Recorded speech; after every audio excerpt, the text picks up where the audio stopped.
안녕하세요. 민트 오디오북의 김 작가입니다. 자, 이번에는요. 안순심 여사의 반란이라는 책을 소개해 드리려고 하는데요. 미세스 한이라는 필명을 쓰고 있는 한속 작가는요. 책이 좋았습니다. 친구보다도 엄마보다도 더 좋았습니다. 책만 있으면 들고 구석으로 찾아가서 시간 가는 줄도 모르고 읽곤 했습니다. 그리고 작가를 꿈꾸었습니다. 라고 자신을 소개하고 있습니다. 이 작품은요. 웹소설로 연재하던 걸 책으로 출간한 것입니다. 당시 주부들의 열렬한 호응을 얻었다고 하죠. 출판사 리뷰를 보면요. 안순심 여사의 반란은 자칫 어둡고 갑갑한 이야기로 전락하기 쉬운 소재지만 시중일관 재미나게 풀어낸 소설이라고 말하고 있습니다. 그동안 읽은 작품들이 대부분 시대적 배경이 좀 침울했던 탓에 내용도 그렇게 분위기가 흘러갔잖아요. 좀 밝은 작품을 읽고도 싶었어요. 그래서 이리저리 찾아보다가 이 작품을 보게 됐습니다. 웹소설은 처음 낭독하는데요.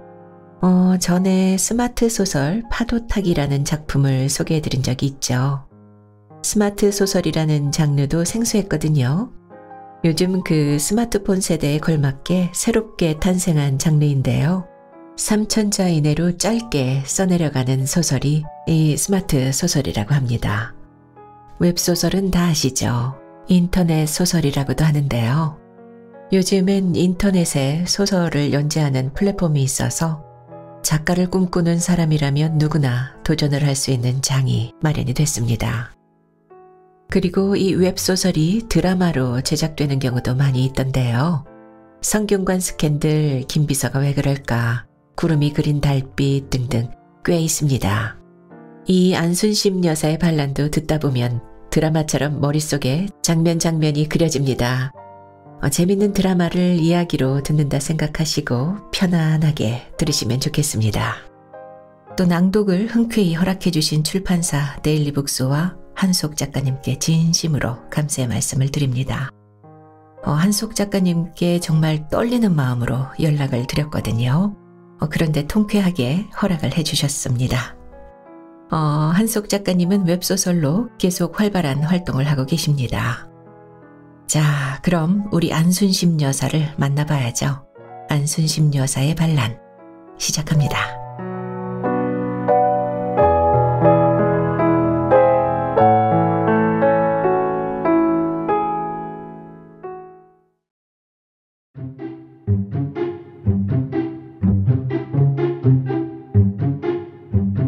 안순심 여사의 반란.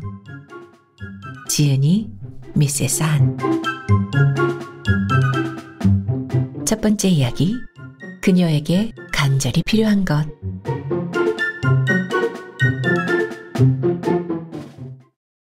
진달래도 피고 개나리도 피는 봄날. 아파트 화단에 활짝 핀 목련꽃이 유난히 탐스러워 보이는 봄날. 세상 모든 여자들이 화사하게 차려입고 봄나들이 가고 싶어하는 그 봄날. 우리의 안순심 여사는 유리창을 통해 들어오는 봄 햇살을 느끼며 방바닥을 뚫어지게 쳐다보고 있다. 찰랑이는 단발머리에 화장기 없는 쌩얼임에도 여전히 나이보다 최소 5살, 최대 10살은 어려 보이는 그녀는 바닥에 쫙 깔아놓은 파란 배춧잎을 보며 희망에 잠긴다. 이 무슨 돈벼락이란 말인가. 봄은 여자의 계절이라고 하지만 여자가 계절을 즐기려면 돈이 필요하다. 올해는 자기도 봄을 느껴보리라. 올해는 무슨 수를 써서라도 이 머리에 웨이브를 넣어보리라. 멋모르는 사람들은 머릿결도 좋고 어려 보인다며 순심의 헤어스타일을 칭찬하지만 그건 정말 순심의 속마음을 모르고 내뱉는 소리. 겉으로야 그러냐며 뿌듯한 표정을 짓지만 실상 그녀의 속마음은 그게 아니다. 이 나이에 궁상맞게 생머리를 하고 싶겠는가. 우아하게 웨이브를 넣고 싶었다. 하지만 머리에 웨이브를 넣기엔 항상 돈이 부족했다. 다른 더 절실한 항목들 때문에 헤어는 항상 뒤로 밀렸다. 배춧잎이 이 방 가득 깔렸으니 이제 그녀도 봄을 즐기리라. 웨이브도 넣고 머리에 영양도 넣어보리라. 백화점에 가서 옷도 사입고 생활용품 사러 대형마트에도 가보리라. 그녀의 입가에 미소가 지어진다. 그녀는 손을 뻗어 바닥에 지천으로 깔려있는 배춧잎을 하나씩 집어본다. 하나, 둘, 셋, 넷, 다섯, 여섯. 돈을 세는 그녀의 목소리는 개수를 거듭할수록 속도도 느려지며 힘을 잃는다. 한숨을 푹 쉰다. 벌써 지친 건가? 고작 6장에. 그럴 리 없다. 그녀가 돈을 얼마나 좋아하는데. 온 방바닥에 지천으로 깔려있는 돈이라고 할지라도 지치지 않고 셀 수 있다. 그녀는 다시 돈을 센다. 7, 8, 9, 10. 에게, 이게 끝이야. 그 다음도 세고 싶지만 방바닥엔 더 이상 돈이 없다. 눈에 불을 켜고 방을 둘러봐도 더 이상 배춧잎은 보이지 않는다. 뿅 하고 환영이 사라졌다. 그 환영과 함께 웨이브 넣은 머리도 새 옷도 대형 마트도 사라졌다. 이 10장으로는 머리에 웨이브도 넣을 수 없고 백화점이 아니라 시장에 가서도 옷을 사입을 수 없고 대형마트는 꿈도 못 꾼다. 대형마트는 고사하고 동네 마트에서도 마음대로 지를 수가 없다. 배춧잎 10장. 이것이 안순심 여사가 일주일을 버티며 살아야 할 생활비다. 관리비는 남편이 내어주지만 그 이외의 것은 모두 안순심 여사의 책임이다. 불혹도 훌쩍 넘기고 지명도 코앞에 둔 적지 않은 48세의 나이에 신용카드 하나 없이 남편이 주는 꼴랑 10만 원으로 일주일을 살아가자니 순심의 속은 부글부글 끓는다. 식탁 위에 놓인 휴대폰 요금과 집 전화요금을 내면 반찬값 할 돈도 모자란다. 돈은 적게 주면서 입은 또 얼마나 까다로운지 끼익하면 굴비 타령이다. 보아하니 이번 주에도 과일 사 먹긴 틀렸다. 상큼한 귤이 먹고 싶은데 끝물이라 그런지 귤값도 만만치 않다. 딸기도 먹고 싶은데 가격표를 보면 쉽게 손이 가지 않는다. 게다가 며칠 후면 하나뿐인 딸 나경의 상견례까지 있는데 에휴, 한숨이 나온다. 이번에도 웨이브 못 넣겠네. 생활비는 올림머리 하기 힘들 텐데. 올림머리 하는 데는 얼마나 하려나? 순심은 다시 한숨을 내쉬고 중얼거려 본다. 제대로 된 정장이 없는 관계로 상견례에는 한복을 입고 가기로 했다. 최소한 올림머리라도 하고 가야지. 아니면 처음 보는 사돈 앞에서 궁상에 저른 모습을 보여야 할 것이다. 할 수 없다. 통할지 모르지만 남편에게 애교라도 부려보아야지. 순심은 전화기를 들어 버튼을 꼭꼭 누른다. 곧이어 전화기 너머로 무뚝뚝한 그의 목소리가 들린다. 여보세요. 저예요. 왜? 목소리에 딱 귀찮다는 어투가 실려 있다. 순심은 입을 삐죽하고는 목소리를 부드럽게 낸다. 왜긴 당신 속옷 갖다 주려고 그러지. 목소리가 말랑말랑한 것이 벌써 바라는 게 있다는 표시가 팍팍 난다. 너다 끊어.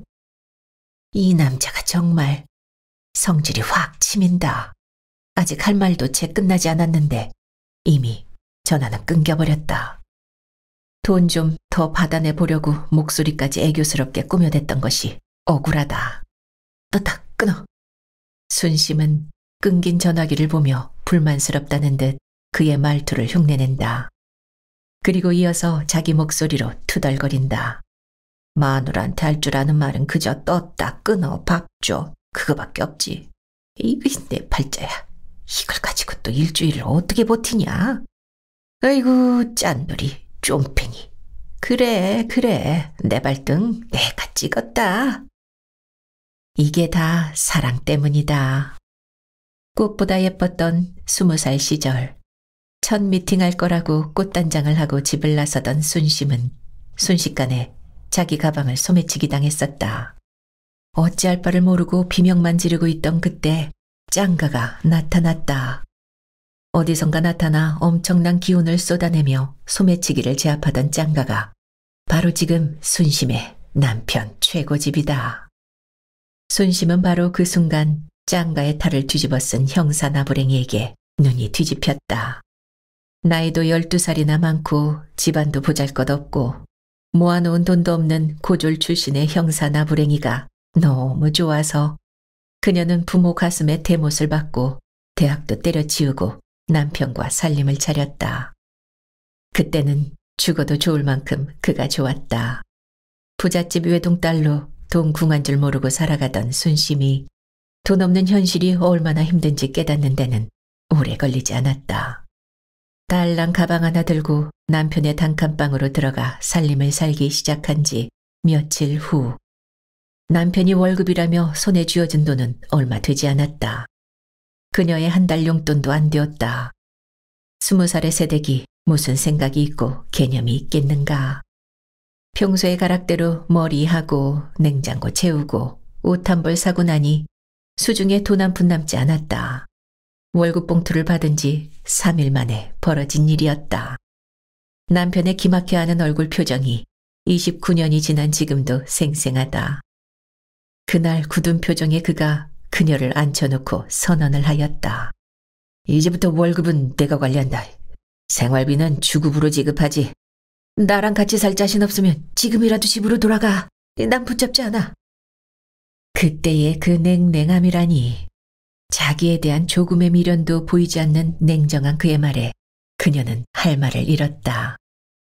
나이도 12살이나 많고 카리스마 짱인 그의 말에 토를 달 수도 없었다. 최씨성의 곱슬머리에 옥니, 남편을 표현하는데 그 이상의 말은 필요치 않다. 고집의 대명사인 최씨성의 곱슬머리 그리고 옥니까지 고집의 3종 세트를 완벽하게 가진 남자. 게다가 이름까지 최고집이라니. 그녀가 어떻게 그를 이길 수 있을 것인가. 그것도 그런 남자와 사랑에 빠진 그녀가.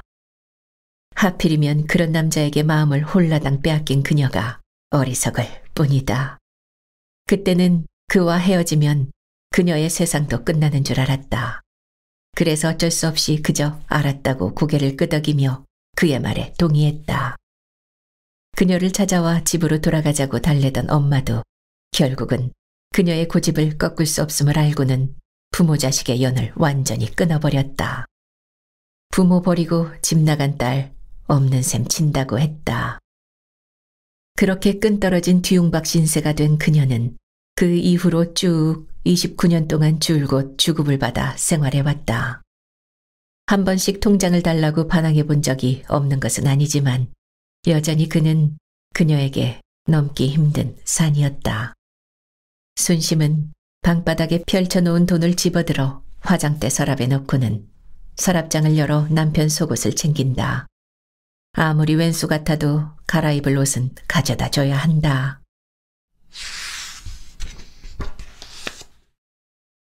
사람들의 옷이 많이 가벼워졌다. 겨울이 끝난 지 얼마 되지 않았는데도 여자들의 옷차림은 계절을 앞서간다. 성질급한 여자들은 벌써 살을 드러낸 옷들로 자신의 매력을 뽐낸다. 유흥가가 즐비한 골목의 한 귀퉁이에서 한 남자가 고집스레 모텔 입구만 쳐다보고 있다. 집요하게 쳐다보는 폼이 누군가가 나오기를 기다리는 것 같다.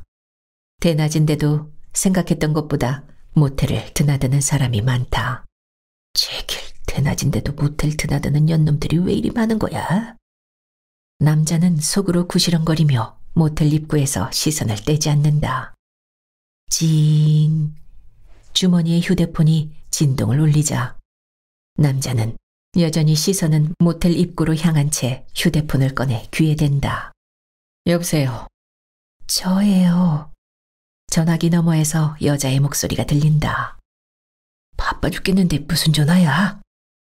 남자의 얼굴이 찡그려지며 불퉁하게 대답한다. 왜? 왜긴 당신 속옷 갖다 주려고 그러지. 불퉁한 자기의 말에도 부드럽게 대답하는 걸 보니 아쉬운 게 있는가 보다. 보나마나 뻔하다. 돈이겠지. 생활비 조금만 더 달라는 뜻이겠지. 남자의 시선이 향하는 곳에는 여자와 다정한 포즈로 모텔을 나서는 남자가 보인다. 두 남자의 모습은 아주 다르다. 지키고 기다리고 있는 남자는 반백의 머리칼인데 비해 나오는 남자는 머리숱이 많고 새카맣다. 기다리는 남자는 꼬챙이처럼 빼빼한데 나오는 남자는 푸짐하다. 기다리는 남자의 눈빛은 날카로운데 나오는 남자의 눈빛은 더없이 부드럽다. 자기보다 연상으로 보이는 여자에게도 한없이 따스한 눈빛을 보내며 여자의 볼을 꼬집으면서 애정을 과시한다. 딱 끊어. 기다리던 남자는 급하게 전화를 끊고 휴대폰을 주머니에 넣는다. 그리고는 목표물을 향해 빠르게 모텔 입구로 걸어가며 나오는 남자를 부른다. 어이 제키! 느닷없이 자기를 부르는 소리에 모텔에서 나오던 남자는 사색이 되어 사랑스럽다고 물고 빨던 여자를 내팽개치고 도망치기 시작한다. 그 뒤를 남자가 뒤따르며 소리친다. 그 뒤로 어안이 벙벙한 얼굴로 서 있는 여자가 보인다. 나 버려진 거야? 여자의 표정이 울 것 같다. 거기서 너 잡히면 죽는다. 사람들을, 물건들을, 자장면 배달 오토바이까지 피해가며 두 남자가 시장 바닥을 누비며 달린다. 결국 뒤쫓던 남자의 손에 붙잡힌 남자는 모텔에서 나올 때와는 많이 다른 모습이다. 젊음의 상징인 까만 머리는 어느새 남자의 손에 쥐어져 있고 두상엔 머리칼 대신 시원스럽게 벗겨진 민머리만 남아있다. 그 숱 많던 까만 머리는 다 걔 뻥이었다. 목표물을 잡은 남자는 숨을 헉헉거리면서도 만족스럽다는 듯 환하게 웃는다. 벌려진 입술 사이로 옥니가 보인다. 머리칼도 반백이 되었지만 곱슬곱슬 곱슬머리다. 바로 안순심 여사의 남편 최고집이다. 48살이나 먹은 주부 경력 29년 차인 아내에게 카드 한 장 안 쥐어주고 주급 10만 원으로 생활비를 퉁치는 짠돌이의 좀팽이 남편이다. 반백의 머리가 봄볕에 반짝인다. 아 형이 왜 또 이러십니까? 저 죄 지은 거 없다니까요. 그러면서 남자는 자유로운 한 손으로 손에 든 가발을 머리에 뒤집어 쓴다. 한 손으로 하려니 모양이 잘 잡히지 않는다. 위로 당겼다가 아래로 당겼다가 오른쪽으로 당겼다가 왼쪽으로 당겼다가 해보지만 영 스타일이 잡히지 않는다. 외모에 신경 쓰는 여자들이 생얼로 문 밖을 못 나가듯 제키 역시 헤어스타일을 잡지 않으면 사람들 앞에 얼굴 보이는 걸 싫어한다. 근데 왜 도망가? 아이 그게 저도 미스테리라 이 형님만 보면 발이 자동으로. 남자가 뛰는 신용을 내자 고집은 손바닥으로 제키의 머리를 한 대 치며 제키라고 불리는 남자를 협박한다. 뛰지 마라. 응? 이제 너 같은 반달도 잡기 힘들다. 나도 내일 모레가 정년이야. 형사들 사이에서 반달은 건달도 못 되는 반건달을 뜻한다. 경찰서하고도 아동여성계 사무실 내부가 조금 분주하다. 죄 지은 사람들이 왜 이리 많은지 요즘은 성매수자들을 잡아들이느라 바쁘다. 책상마다 남자를 한 명씩 붙들고 취조하는 형사들의 소리로 시끄럽다. 물론 여기서 조사하는 사람들은 대체적으로 잡범이다. 그저 돈 주고라도 여자 한번 안아보려다가 들통나 잡혀온 놈들이 태반이다. 고집도 제키를 마주 앉히고 조사를 꾸미는 중이다. 제키는 조사를 받는 와중에도 머리 손질에 여념이 없다. 이름. 제키가 그러든지 말든지 고집은 키보드를 두드리며 이름을 묻는다. 하지만 제키의 입에서는 대답이 나오지 않는다.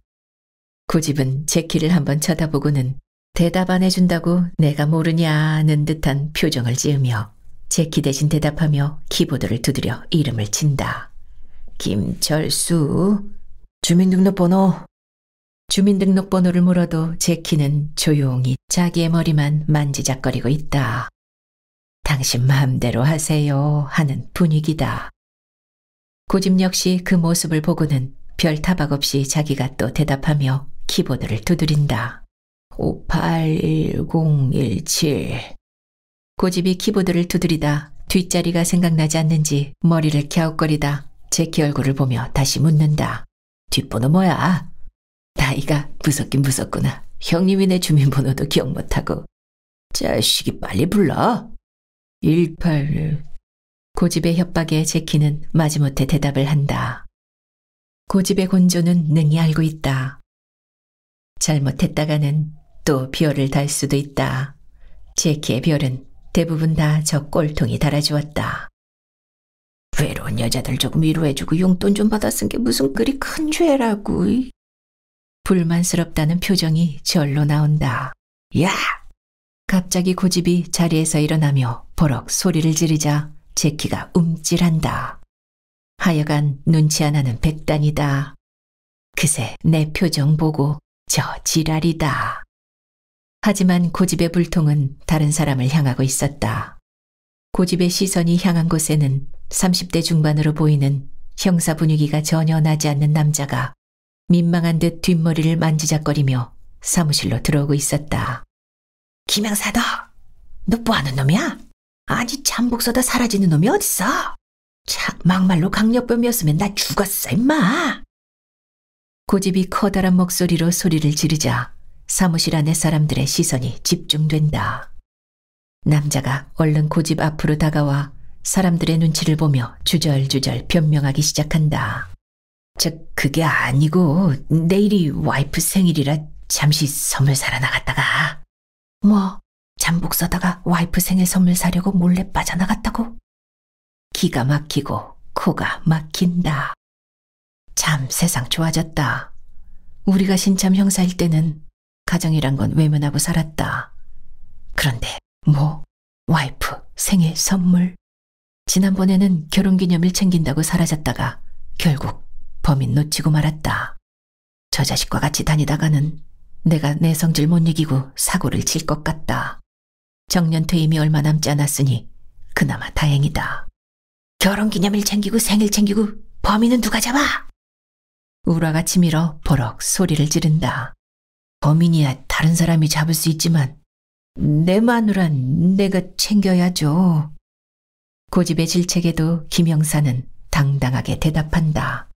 사명감, 시민의 지팡이, 다 개소리다. 김 형사에게 형사란 하나의 직업일 뿐이다. 가족을 위한 생활비를 벌기 위한 직업. 그런데 내가 왜 직업 때문에 가족을 희생해야 한단 말인가? 시대가 바뀌었으면 직업관도 바뀌는 게 정석이다. 그래서 보직도 위험하지 않은 아동 여성계로 신청했다. 빙고! 김 형사의 말이 맞다는 듯 제키가 끼어든다. 고집은 제키를 노려보며 버럭 소리를 지른다. 시끄러! 고집의 말 한마디에 제키는 깨갱하며 꼬리를 내리고 고개를 슬쩍 돌려 고집과 시선을 피한다. 형사한테 마누라 자식 새끼가 어딨어? 형사한테 마누라 자식 새끼가 어딨냐니. 그럼 형사들은 다 결혼도 하지 말고 자식도 없이 살란 말인가? 따져먹고 싶었지만 조용히 입을 닫는다. 고집과는 말이 통하지 않는다. 오가는 말이 짧을수록 좋다. 고집에게 벗어나려고 김 형사는 얼른 전달 사항을 전한다. 밖에 사모님 와 계시던데요. 고수인한테 연락해. 김 형사에게 명령하고는 고집은 자리에서 일어나 사무실을 나갔다. 김 형사는 고비를 넘겼다는 듯 한숨을 내쉬고 자기 책상으로 간다. 흥미롭게 쳐다보던 사무실의 사람들도 이젠 볼거리가 끝났다며 다시 자기들의 일에 집중하기 시작했다. 김 형사는 자기 책상에 앉아 고집의 책상에 놓인 고소장을 집어들고 고소인 연락처를 찾아 전화를 걸기 위해 수화기를 든다. 왕복 8차선 도로엔 쉼없이 차들이 오간다. 버스 전용 차선으로는 버스들이 달리고 있고 다른 차선으로는 승용차와 기차 영업용 차들이 오가고 있다. 버스 정류장에 버스가 멈춘다. 버스에서 사람들이 우르르 내린다. 지하철을 바꿔 타려는지 몇몇 젊은 사람들은 버스에서 내리자마자 지하철역을 향해 뛰어간다. 쇼핑백을 든 여자도 내린다. 순심이다. 봄 햇살에 눈이 부신지 가방에서 양산을 꺼내서 쓴 다음 보도를 따라 걷는다. 보도의 왼쪽 담벼락으로 험상궂지 않은 철조망이 있다. 철조망이라면 을에 가시나 뾰족한 쇠꼬챙이가 솟아있다고 생각하지만 여긴 다르다. 기다란 U자 모형을 거꾸로 꽂아놓고 예쁘게 하얀 페인트칠까지 해놓았다. 유치원 담벼락이라고 해도 좋을 만큼 예쁜 철조망이다. 짚고 넘어가기에도 무리가 없다. 높지도 않고 다칠 위험도 없는 철조망. 그래서 지난 겨울엔 이 철조망을 넘어서 도망친 탈주범이 있었나 보다. 그 철조망 위로 꽃들이 고개를 드밀고 있다. 꽃들 너머로 주차된 차들과 경찰서 건물들이 보인다. 경찰서 앞까지 온 순심은 잠시 걸음을 멈춘다. 가끔씩 들르는 곳이지만 들어갈 때마다 조금 머뭇거리게 된다. 입구에서 보초를 서고 있는 의경의 경례도 민망하다. 그래도 들어가야 한다. 돈주머니를 만나야 콩고물이라도 떨어지지 않겠는가. 본관 안으로 들어가면 되지만 순심은 들어가는 대신 멈추어 섰다. 거기 어쩐지 남편의 고요한 영역인 것 같아서 들어가기가 껄끄럽다. 전화를 하려고 휴대폰을 꺼내려는 찰나 남편과 같은 사무실에 근무하는 형사가 허겁지겁 본관으로 걸어오는 것이 보인다. 잘 되었다. 그 형사도 순심을 알아보고 인사를 한다. 사모님 안녕하세요. 네, 안녕하세요. 저기서 기다린다고 말 좀 전해줄래요? 그러겠다는 형사의 대답을 듣고 순심은 발걸음을 옮겨 건물의 끝에 위치한 화단으로 걸어간다. 거기에도 꽃이 지천으로 피어있다. 아파트 화단뿐 아니라 온 사방이 꽃천지다. 순심은 고개를 숙여 화단에 피어있는 꽃을 본다. 지금 이 순간 순심이 제일 부러운 것은 화단에 피어있는 알록달록 아름답게 핀 이 꽃이다. 꽃이 예뻐서 부럽냐고? 무슨 소리. 미모라면 아직도 난 부럽지 않다. 넌 좋겠다. 물만 먹고도 살 수 있어서. 순심은 부러움이 잔뜩 들어간 목소리로 꽃을 향해 고개를 숙이며 속삭였다. 바로 그때 익숙하지만 퉁명스럽게 그지없는 목소리가 들려왔다. 뭐해? 피 맞은 중처럼 중얼중얼. 하여간 부드럽게 얘기하면 어디가 덧나나. 말투뿐만 아니라 내용까지 어쩜 저리 퉁명스러운지 순간적으로 인상이 팍 찌푸려졌다. 마음 같아서는 인상을 찌푸리고 한마디 톡 쏘아 붙여주고 싶었지만 오늘은 평소와 다르다. 목적을 잊지 말자. 목적을. 마음속으로 참을 인자를 새기며 얼굴을 펴고 미소를 지은 다음 남편을 향해 고개를 들었다. 부럽다고. 뭐? 뭔 소리냐는 듯 고집이 되묻는다. 당신도 꽃하고 결혼하지 그랬어. 이 사람이 뭔 소리를 하는 거야? 부럽다고 하더니 이젠 한술 더 떠서 꽃하고 결혼하지 그랬냐니. 우렁각시랑 결혼한 총각 얘긴 들어봐도 꽃하고 결혼한 남자 이야긴 들어보지 못했다. 물만 주면 되잖아. 돈 쓸 줄 모르니까 얼마나 이쁘겠어. 안 그래? 말을 하고 보니 정말 그렇다. 남편에게 딱 맞는 짝이다. 돈이라면 벌벌 떠는 남편에게 돈 안 드는 마누라보다 더 좋은 마누라가 어디 있겠는가. 게다가 물도 신경 써서 줄 필요도 없다. 비가 오면 뿌리에 머금어 두었다가 목마를 때마다 알아서 꺼내 먹을 것이다. 흰소리 그만하고 옷이나 줘. 하여간 생각하는 것 하고는 나이를 먹어도 도통 철들 생각을 안 한다. 저런 말도 안 되는 소리를 짓거리는 사람이 바로 내 아내다. 모른다고 어찌 저리 모를까. 세상 천지 어떤 남자가 돈 안 든다는 이유로 꽃이랑 결혼하겠는가. 아무리 돈이 아깝다고 해도 보기만 해야 하는 존재와는 결혼할 수 없다. 자고로 남자란 몸을 나누고 날 위해 챙겨줄 수 있는 존재와 결혼한다. 그와 더불어 자신의 이세도 낳아줄 수 있는 존재. 고집이 손을 내밀며 순심에게 여전히 퉁명스럽게 얘기하자 그녀는 입을 삐죽거리며 쇼핑백을 내민다. 그가 쇼핑백을 받아들자 그녀는 마음을 굳게 먹고 입을 연다. 비굴하지만 돈 나올 구멍은 여기뿐이니 사정할 수밖에. 저 여보, 다음 주엔 좀만 더 주라. 이번 주말에 나경이 상견례도 있는데 머리도 해야 되고. 뭐라고 더 얘기해야 그로부터 돈을 타낼 수 있을까? 그의 눈치를 살피며 궁리하던 그녀는 예상외로 너무 쉽게 그가 봉투를 내밀자 입이 활짝 벌어졌다. 미소가 저절로 나왔다. 역시 상견례가 큰 행사긴 하구나. 이렇게 쉽게 봉투가 나오다니. 우중충했던 세상이 갑자기 환해진 것 같다. 어머 여보, 너무 고마워. 목소리가 날아갈 듯 하늘로 올라간다. 내일 결혼식 있어. 거기 당신이 다녀와.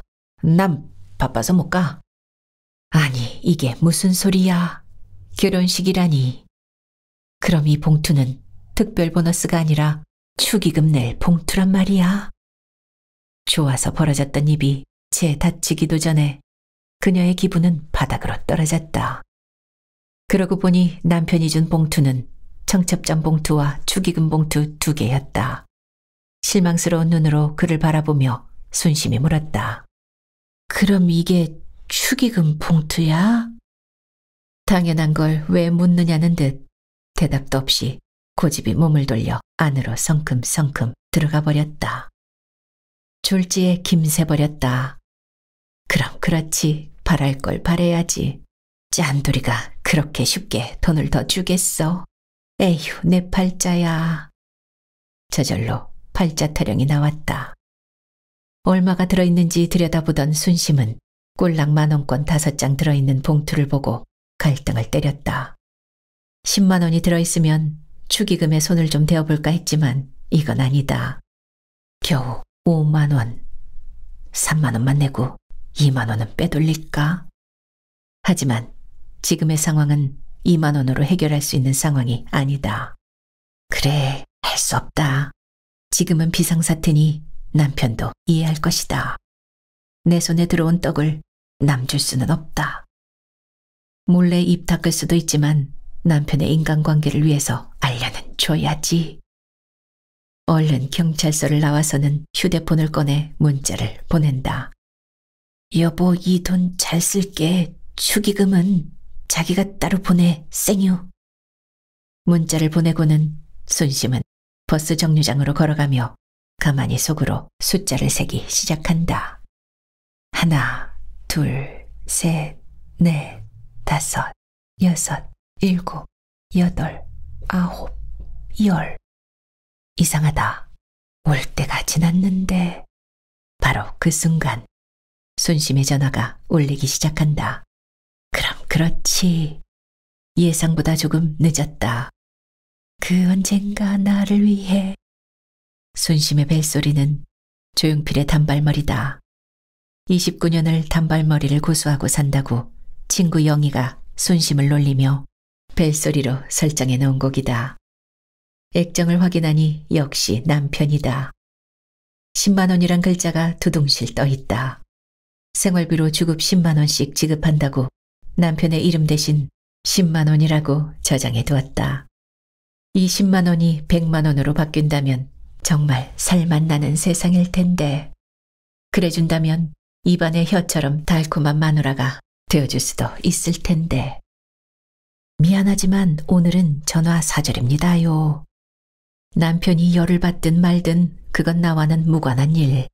순심은 수신거절을 누르고 기분 좋게 버스에 올라탔다. 집으로 가는 버스가 도착한 것이다. 여보, 이 돈 잘 쓸게. 축의금은 자기가 따로 보내, 생유. 엘리베이터에서 내려 사무실에 들어가려던 고집은 메시지 들어오는 소리에 휴대폰을 열어보았다.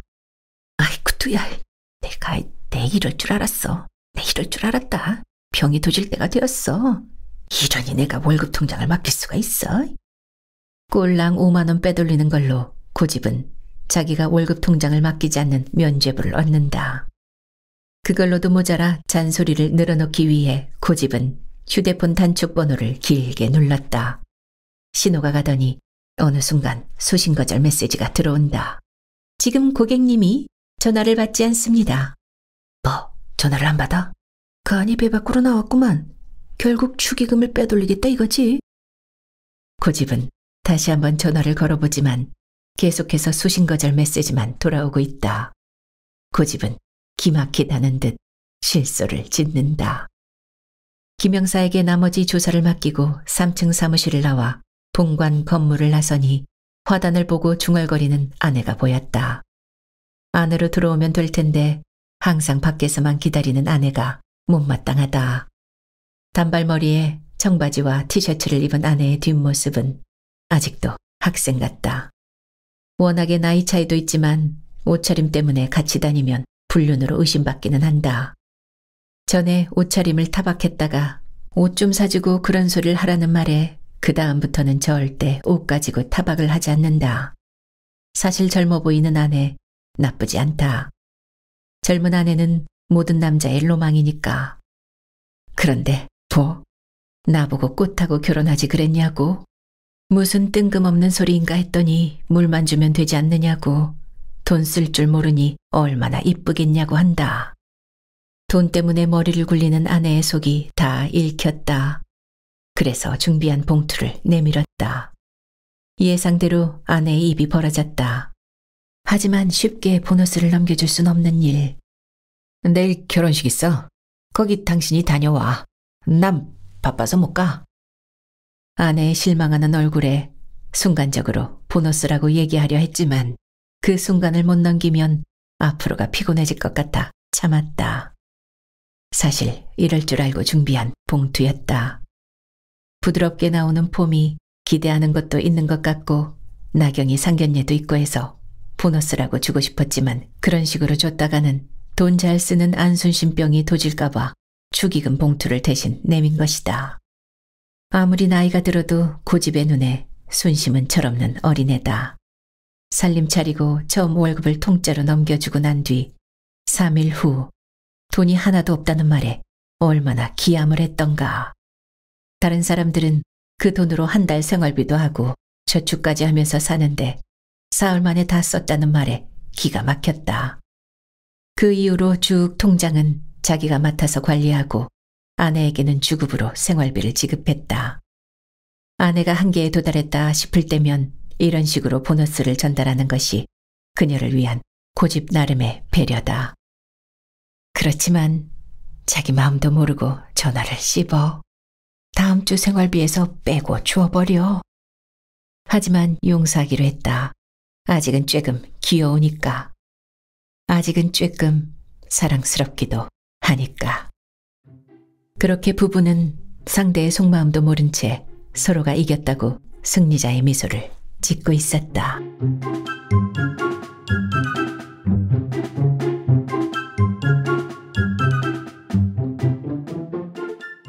두 번째 이야기. 여자들이 진정 원하는 것.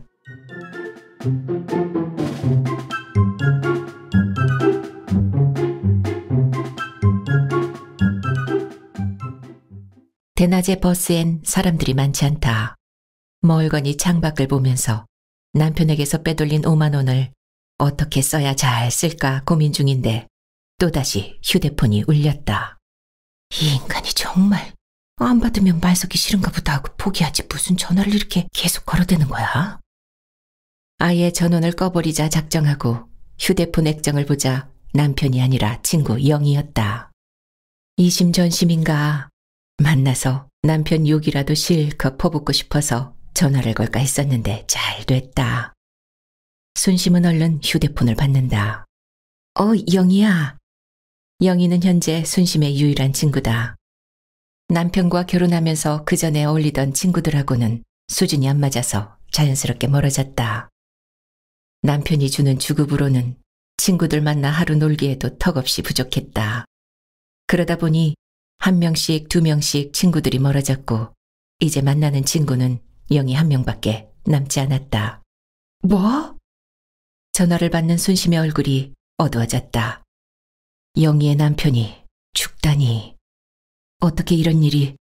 아직 한참 나이인데. 요즘 같은 100세 시대에 이제 겨우 50이 넘은 영희 남편의 죽음은 순심을 충격에 빠뜨렸다. 참으로 인생 무상이다. 눈에는 벌써 눈물이 그렁그렁 차오른다. 집에 오자마자 순심은 검은 옷으로 갈아입고 다시 집을 나섰다. 따로 연락할 친구도 없었다. 서둘러 장례식장으로 들어서니 검은 상복을 입은 사람들이 앉아 있었다. 영정사진에는 아직 죽기엔 이르다 싶은 50대 중반의 남자가 굳은 표정을 짓고 있다. 영정사진 주변으로 국화꽃이 빽빽이 꽂혀 있다. 아직 대학생쯤 되어 보이는 두 아들을 옆에 두고 한 여자가 통곡을 하고 있다. 아이고 여보, 아이고 여보. 상복을 입고 있었지만 머리나 얼굴 모양을 보아서는 궁색한 몰골이다. 가난해, 찌든 모습. 다른 분향소와는 달리 손님도 많지 않다. 아들들은 컸다고 그러는지 눈물을 참으려고 허공만 올려보고 있다. 분향소에 들어서던 순심은 상주와 절을 하기 전에 여자의 손부터 잡는다. 뭐라고 위로를 해야 할지. 여자의 얼굴은 벌써 반쪽이 되어버렸다. 아직은 배우자의 죽음을 받아들이기엔 너무 젊은 나이다. 50도 되기 전에 배우자를 잃다니. 영희야. 순심이 부르자 여자가 눈물 그득한 얼굴로 순심을 쳐다본다. 이 여자가 지금 순심의 유일한 친구 영희다. 눈물 젖은 영희의 얼굴을 보자 순심의 눈시울도 젖어온다. 손수건으로 눈물을 닦으며 영희를 품에 안는다. 순심의 품에 안긴 영희가 갑자기 서러움이 복받치는 듯 흐느낀다. 그러더니 더 이상 참을 수 없다는 듯 순심의 손을 잡아 끌고 분향소를 나간다.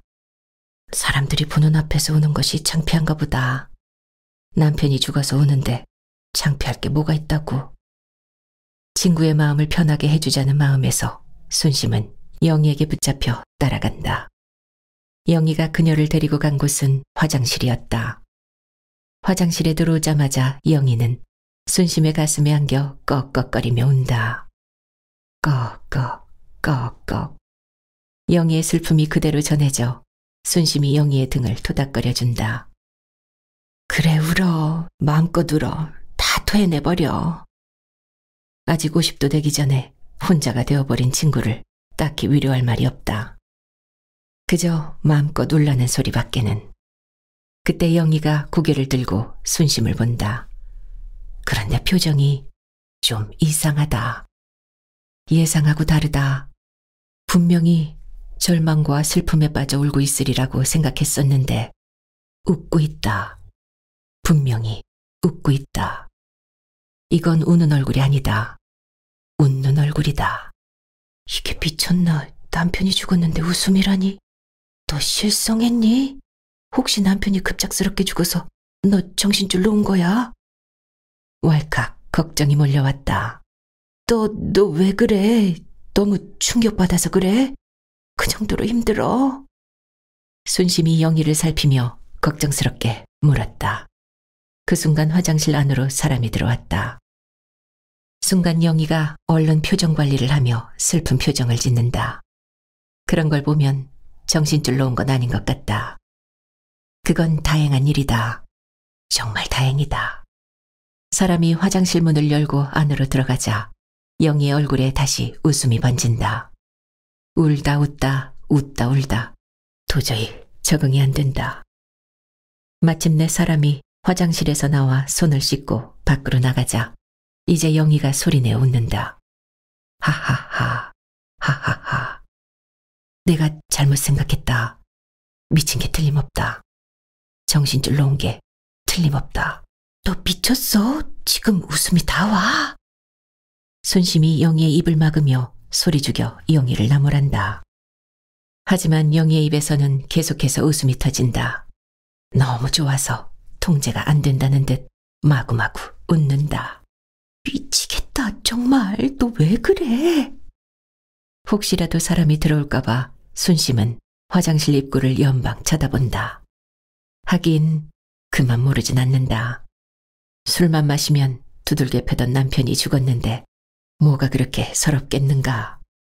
그렇다고 돈이나 많이 벌어주는 것도 아니면서. 우리 집 남편이나 그 집 남편이나 둘 다 왼수 같은 남편이다.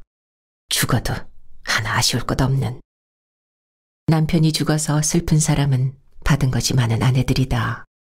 돈도 많이 받고 사랑도 많이 받고 귀함도 많이 받은 아내들.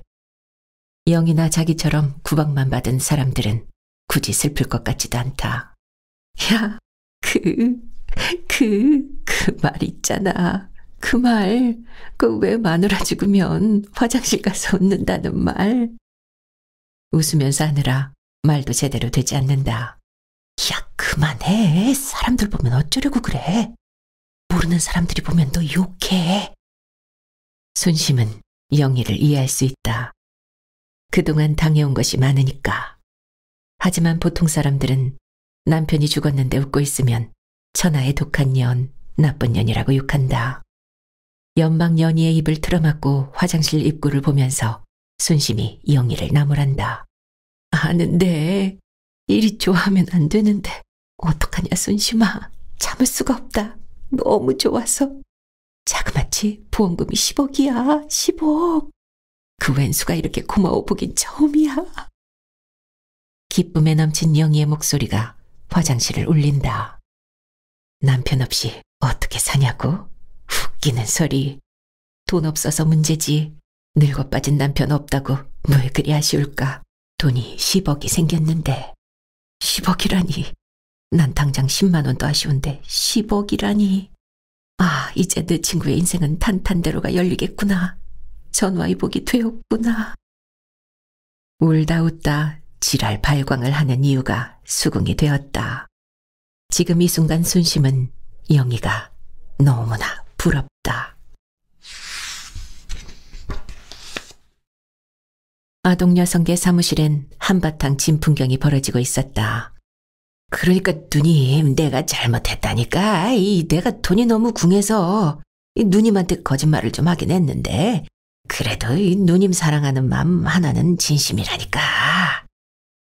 제키는 김영사의 전화에 한달음에 달려온 고소인을 향해 전심을 다해 설득하고 있었다.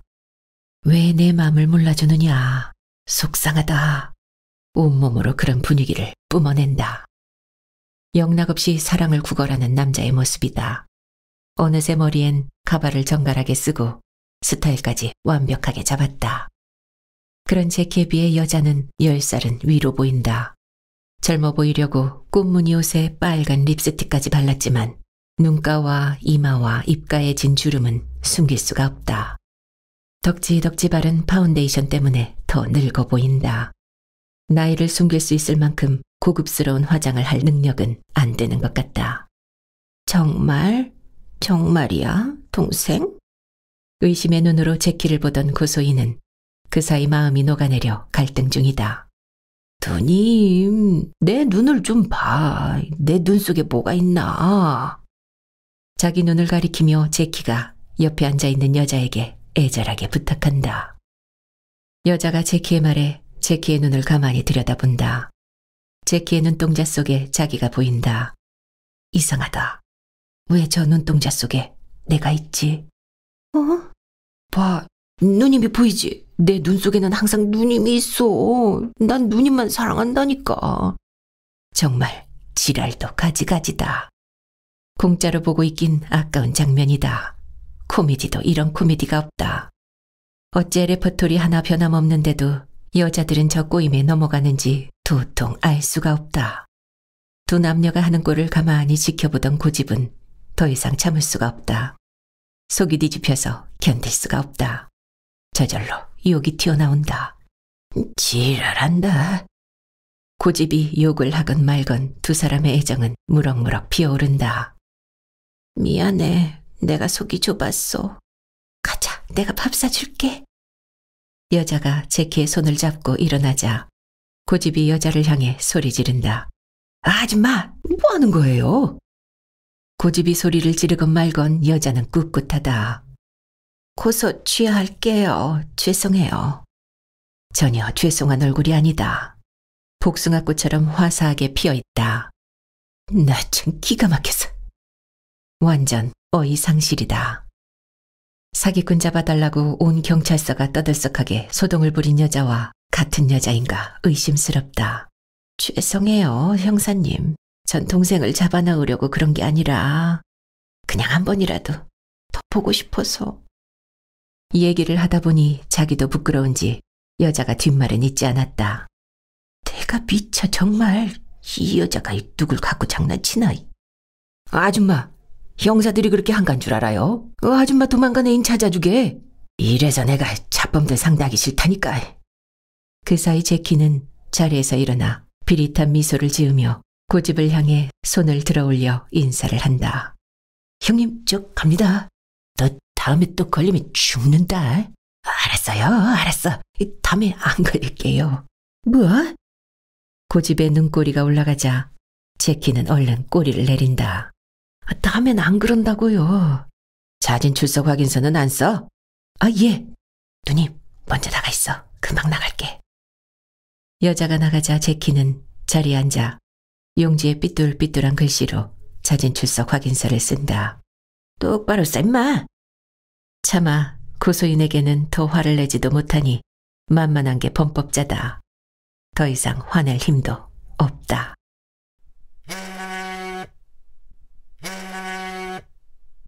휴대폰 벨소리에 액정을 보니 마누라라고 찍혀있다. 이놈의 마누라가? 아까는 전화도 받지 않더니 무슨 일로 또 전화야? 쓸데없이 전화를 해대니까 전화요금이 많이 나오지. 축의금 봉투건을 꺼낼까 하다가 그건 그냥 넘어가기로 한 거니까 모른 척 넘어가 주기로 마음먹었다. 왜? 짧게 말해. 전화요금 많이 나와. 여기 장례식장이야. 영희 남편이 죽었어. 설마 나보고 거기까지 오라는 뜻일까? 마누라의 하나밖에 없는 친구인 줄은 알지만 굳이 갈 생각은 없다.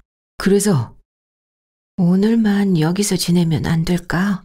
찾아오는 사람도 없고 영희 옆에 있어주고 싶은데. 외박을 하겠다고? 그건 절대 고집이 용납할 수 없는 일이다. 어디 여자가 밖으로 돌아? 접시와 여자는 밖으로 돌리면 깨진다는 말이 불변의 진리라고 생각하는 고집이다. 축의금 사건도 넘어가 줬으면 알아서 기어야지. 기도 안 막힌다. 이 여자가 미쳤나? 지금 외박을 하겠다는 거야? 안 돼! 절대 안 돼! 10시까지는 들어와! 고집이 자리에서 일어나 전화기에 대고 버럭버럭 소리를 지르자 제키가 기가 막힌다는 표정으로 고집을 올려다본다. 고집이 전화를 끊자 제키가 고집에게 경고를 한다. 형님, 여자는 그렇게 대접하는 게 아니에요. 그러다 형수님도 저 여자 꼴납니다. 저 자식이 내 마누라 보고 저 여자 꼴난다고? 그랬다가는 나 죽고 옆편 내 죽고 그놈까지 한꺼번에 다 죽는다. 고집이 눈을 번뜩이며 제키에게 으르렁거린다. 야, 이 새끼야. 말이면 단 줄 알아? 이 골빈년들이나 너 같은 반달에게 넘어오지. 정신 똑바로 박힌 여자들은 너 쳐다보지도 않아. 계부도 없는 방건달 주제에 뻐이? 저리 여자 마음을 모르다니. 어휴. 저절로 답답한 한숨이 터져 나온다. 미운 정도 정이라고 제키는 고집이 안쓰럽다. 여자 마음 다 거기서 거기에요. 형수님이라고 뭐 다를 줄 알아요? 그래, 걔 눈엔 똥만 보이지. 이 가까운 제 눈썹 못 본다더니 딱 그 짝이네. 내 말은 늙음하게 뒤통수 맞기 싫으면 잘하라는 얘기죠. 마누라 우습게보다 피멍든 사람 많습니다. 이게 진짜 겁대가리를 상실했네. 고집은 성질이 확 치밀어 제키의 머리통을 냅다 갈기며 눈을 부라린다. 이 자식이? 그 바람에 제키의 가발이 또 헝클어졌다. 제키가 가발을 손질하며 대거리를 한다. 아니, 난 형님이 위해서 해주는 소린데 우리에게 위로받는 여인들 하나같이 남편이 형님 같더라고요. 소리나 버럭버럭 지르고 여자 우습게 보고. 너 진짜 죽을래? 고집의 목소리에서 음산함이 흘러나온다. 더 이상 쫑알거렸다가는 없는 죄목으로도 잡혀 들어갈 것 같다. 아니요, 갑니다, 가. 너 내 전화 씹지 마. 수시로 확인 들어갈 테니까. 고집이 씩씩거리며 말하자 제키는 손을 올려 경례를 붙이며 경찰서를 나간다. 나가면서도 거울을 보고 가발 모양을 만지작거리며 헤어스타일을 잡는다. 울고 웃는 영희를 달래서 분향소에 데려다 놓은 순심은 문상객이 너무 없는 분향소가 썰렁해 보여서 마음이 좋지 않았다. 혹시나 하는 마음에서 남편에게 허락을 받고자 전화를 걸었지만 돌아오는 반응은 역시 나였다. 첫 마디부터 염장을 지른다. 부드럽게 받으면 혓바닥에 바늘이라도 돋나. 퉁명스럽기 그지없다. 왜? 짧게 말해. 전화요금만이 나와. 전화요금만이 나오면 네가 돈 더 주니? 주급 올려줘. 따지고 싶지만 지금은 부탁하는 입장이라 참는다. 여기 장례식장이야. 영희 남편이 죽었어. 하나뿐인 친구 남편이 죽었다는데 어디 병원이냐고 조문 온다는 말은 못하더라도 알아서 먼저 얘기해 주어야 하는 거 아닌가. 오늘은 같이 있어 주라고. 위로가 필요할 거라고. 못 가서 미안하다고. 하지만 이 왼수는 그런 건 모른다. 오로지 자기밖에 모른다. 오히려 그게 무슨 문제냐는 듯 날카롭게 되묻는다. 그래서 이런 젠장. 허락이 쉽진 않을 것 같다. 마음 같아서는 영희 옆에 있다가 내일 들어간다고 통보하고 전화를 끊고 싶지만 그건 아니다. 뒷감당이 무섭다. 은근히 뒤끝 긴 남자다. 결혼 반대했다고 장인 장모 대접도 제대로 안 한 인간인데 뭘 바랄까. 크게 심호흡을 하고는 다시 부드럽게 부탁을 해본다. 오늘만 여기서 지내면 안 될까? 찾아오는 사람도 없고 영희 옆에 있어주고 싶은데. 말이 채 끝나지도 않았는데 버럭버럭 소리를 질러댄다. 이 여자가 미쳤나? 지금 외박을 하겠다는 거야? 안 돼! 절대 안 돼! 10시까지는 들어와! 이런 연병. 하여간 나이를 먹어도 목청은 여전하다. 귀가 쩌렁쩌렁 울린다. 순심은 휴대폰을 귀에서 멀찍이 떨어뜨리며 인상을 쓴다. 또 팔자 타령이 나온다. 다른 여자들은 자식들 키워놓고 나면 자유롭게 산다는데 나는 도대체 왜 이 모양 이 꼴인가 싶다. 나경이 결혼만 해봐라. 내가 참고 사나. 이빨을 아득아득 갈았다. 일어서려다 보니 친구의 썰렁한 분향소가 또 마음에 걸린다. 확 저질러 버려. 하루 외박했다고 보달 죽이겠어. 순심은 갈등에 빠진다. 하지만 밤 10시가 되기 전에 순심은 아파트 현관문 안을 들어선다. 아직은 힘이 미약하다. 집에 들어오자마자 순심은 나경의 방을 노크한다. 이 집에 사람 들어오는 기척이 나면 나와보면 어디가 덧나나. 왜? 나경이 대답에 문을 열고 들어가니 나경인 책상 의자에 앉아 컴퓨터로 드라마 삼매경에 빠져있다. 왜 거실에서 안 보고 자기 방에서 TV를 보냐고?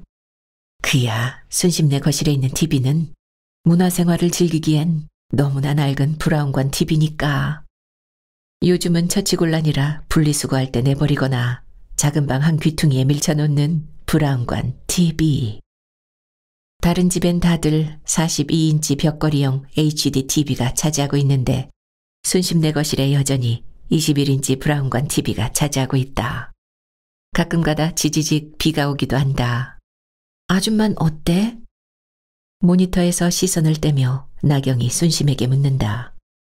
순심이 아까 병원에서 나경에게 전화로 영희 남편의 부고를 알렸다. 공무원인 나경은 데이트가 없는 날엔 꼭 집에 와서 저녁을 먹는다. 혹시라도 기다리고 있을까봐 전화했더니 데이트하고 온다고 했다. 그런데 왜 이리 일찍 왔냐고? 10시 통금을 넘겼다가는 호랑이 같은 아버지에게 국물도 없다는 걸 나경이 진즉에 깨달은 때문이다. 마누라뿐만 아니라 딸까지도 쥐어잡고 왕노릇하며 사는 인간이 바로 순심의 남편 최고집이다. 힘들어하지. 손님도 너무 없고 해서 같이 있어주고 싶었지만 네 아빠가 난리를 쳐서 그냥 왔어. 나경이 침대에 걸터앉아 순심이 대답한다. 아무 쓸모짝 없는 남편 대신 보험금으로 10억이 굴러들어와서 좋아라 하고 있다고 대답할 순 없지 않은가. 아직까지 아줌마들의 적나라한 심경을 보여주고 싶진 않다. 안 봐도 뻔하다. 10시 통금 넘기면 큰일 날 것처럼 소리를 질렀겠지. 이해한다는 듯 나경은 고개를 끄덕인다. 네 상견례 날 올림머리 하려고 아빠한테서 축의금 봉투 빼돌렸는데 조의금 내고 나니 없다. 그날 머리는 네가 싸라. 엄마는 뭐하러 미용실 가서 돈을 써. 내가 해줄게, 예쁘게. 나경이 배시시 웃으며 대답한다. 어이구 이런 짠순이 같으니라고. 지 상견례 가는데 쓰자는 돈인데도 그것조차 아깝다고 저런다. 어찌 이런 것까지 지 애비를 빼다 박았는지. 우리 딸은 지 애비 닮아서 소금보다 더 짜다. 월급 받으면 한 달 용돈 겨우 10만 원 주면서 요구하는 건 많다.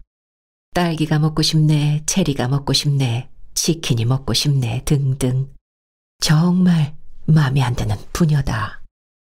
드라마가 끝나고 나경의 방을 나와서 샤워까지 마쳤건만 남편은 아직 오지 않는다. 이 인간이 10시 타령을 해서 그 시간에 집에 들어올 줄 알았더니 연락도 없이 늦다.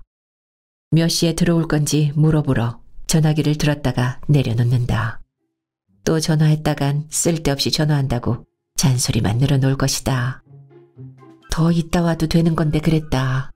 하여간 안순심 많이 소심해졌다. 매일 집에만 있다가 몇 군데 돌아다녔더니 피곤하다. 드라마도 다 끝난 시간 침대에 누우니 사르르 잠이 몰려온다.